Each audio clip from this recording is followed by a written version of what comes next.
So my experiences with failure, I don't like it.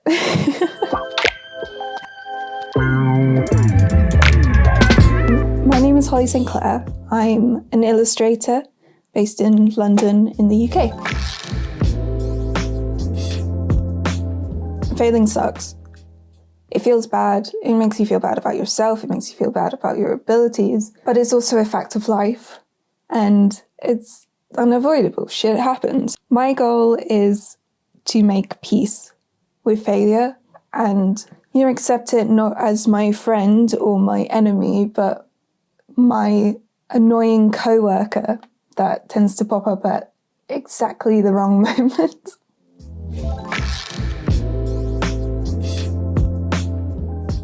I think for most people, this fear of failing, it all starts at school. I went to a very academic grammar school where everyone wanted to be either a doctor, a lawyer, or a scientist.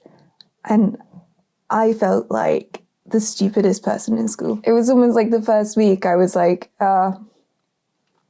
okay, I'm dumb here, so why bother? And I developed this really bad habit of not even trying because I felt like every time I did try, I wasn't good enough. So I just thought, fuck it, I'll never revise. I've never revised for an exam. Sorry, Mum and Dad. But that was one of the worst things that I could do in terms of building up resilience and making my peace with failure as a part of life, because I let it dictate what I wanted to do and dictate what I thought I was able to do. And somehow, I think art school knocked me in the head and made me a bit more sensible. And to kind of embrace failure to an extent. Not to the point where I'm like, I love failure, it's great, it's a part of my practice. It's like, no, if I could never fail again in my whole life, that would be so good. But the fact is I fail all the time. In fact, something fails usually every day that I go to work. I have a pile of my failures. I have this enamel pin with a fatal design flaw. There's no pin on the back. My fault. I didn't specify to the manufacturer that my enamel pins needed a pin on the back. So now I have a box of, there's probably only about 70 left, which is good, but I think I started with 300, which is really bad. Oh, this is a recent one. I basically got an opportunity to work with the company and get some free prints made. So I thought, okay, let's make something cute that I can send with my shop orders. And it was like around December time. So I thought, let's make a little calendar that sort of celebrates saying goodbye to 2020, because fuck 2020, and celebrates 2021.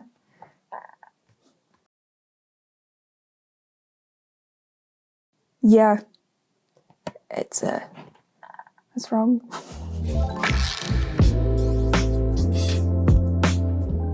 That was a little show and tell of all the things that I fucked up. What I am proud of, though, is that despite the fact that I do mess up all the time, it doesn't make me any less enthusiastic about trying new things. So whilst I don't love failure, I do really love learning. And I've had to sort of adjust my perspective on things so that instead of viewing something as a failure, I view it as a opportunity to learn.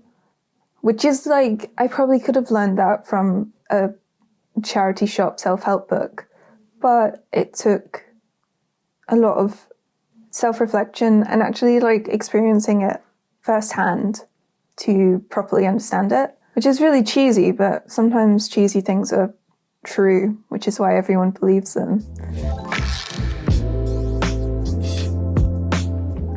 Let's talk a bit about 2020. Oof. 2020 sucked. The pandemic was awful, is awful, and world-consuming, and it is completely bananas that we were all expected to just kind of adapt and work as normal when things are not normal.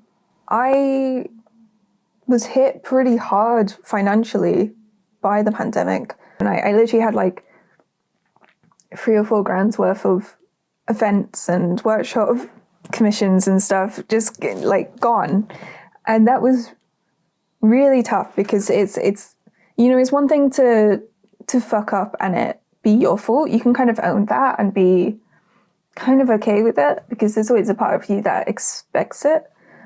But when it's something so outside of your control, that can be very difficult to deal with. So last year hit me pretty hard, and I think it hit a lot of people pretty hard, to the point where I was like, okay, I need to find employment, proper employment, so that I can have some kind of like regular income. And if this kind of thing happens again, I'm not as vulnerable as I was last year. Applying for jobs comes with its own special kind of failure. It's the kind of failure where you put yourself out there and you make yourself incredibly vulnerable, and then you get an email saying, "Thank you for your application. I'm sorry you haven't been successful this time. Unfortunately, due to the amount of applicants, we won't be offering any feedback." And you're just sort of left wondering like, oh shit, was it me? Or them? Or pandemic? It's the not knowing and not being able to explain the failure that I find particularly difficult. At first I had a lot of resistance to it because I'd worked so hard to be a freelancer full time, and it was a kind of point of pride. Like, I felt a little bit like my pride was wounded. But what I've been applying for is teaching roles, and that's something I'm genuinely very enthusiastic about, which maybe makes the rejection like sting a bit more. I think I can deal getting rejected by Sainsbury's, but when it's from, something that you really, really want, that sucks. That feels bad. 2020 being a failure for me also was an opportunity to reevaluate what I was doing with my life. That's quite dramatic. More like reevaluate what I was doing with my time, and whether, spending every waking hour that I have working for myself, by myself, was maybe a little selfish or self-centered. And I thought, what are the things that my practice doesn't necessarily fulfill? And part of that was not feeling like I was giving back anything, to giving back to systems that helped me a lot. So yeah, that's where I'm at now. Thanks for watching.